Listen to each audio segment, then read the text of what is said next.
Ex-Perdana Menteri Sri Lanka Ranil Wickremesinghe resmi ditunjuk menjadi presiden interim oleh parlemen pada Rabu 20 Juli 2022. Wickremesinghe telah 6 kali menjabat sebagai Perdana Menteri sejak dirinya menjadi politikus pada 1977.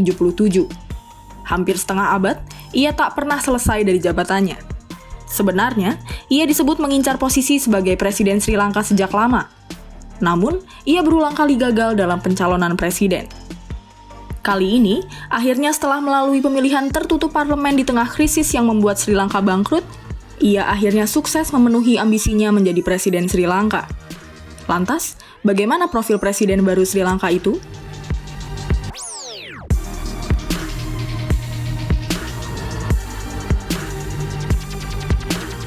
Ranil Wickremesinghe lahir di Colombo pada 24 Maret 1949. Ia merupakan keponakan dari salah satu presiden terlama di Sri Lanka, yakni Junius Jayawardene yang menjabat selama 12 tahun hingga tahun 1989. Awalnya Wickremesinghe berkarir sebagai reporter di perusahaan pers milik keluarganya.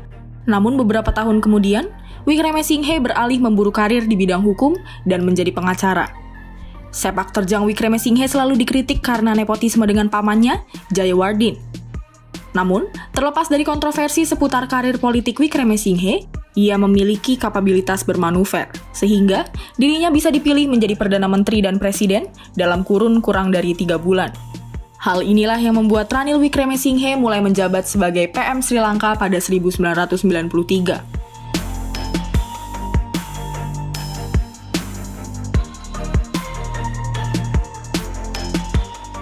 Wickremesinghe memiliki kecakapan dalam mengurus ekonomi.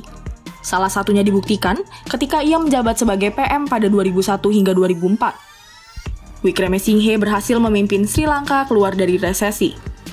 Namun, ia juga tak lepas dari dugaan korupsi.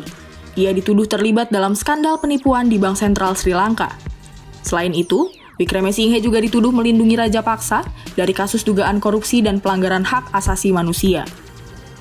Hal ini yang membuat karir politik Ranil Wickremesinghe sempat terhenti. Ia sempat mengundurkan diri dari posisi Perdana Menteri pada tahun 2019 karena namanya tercoreng oleh kekecewaan publik. Tetapi, ia kembali menjadi Perdana Menteri lagi pada Mei 2022 karena posisi itu ditinggalkan oleh PM sebelumnya yakni Mahinda Rajapaksa yang merupakan kakak dari mantan Presiden Gotabaya. Seiring demonstrasi besar-besaran yang dipicu krisis ekonomi, Wickremesinghe kemudian ditugaskan membantu upaya Sri Lanka keluar dari krisis ekonomi parah. Ia diminta melancarkan negosiasi dana talangan dari Dana Moneter Internasional atau IMF.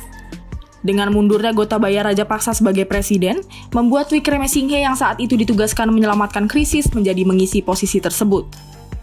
Walaupun sudah resmi terpilih sebagai presiden, sosok Wickremesinghe tak disukai oleh publik Sri Lanka yang tak terima negaranya dilanda krisis.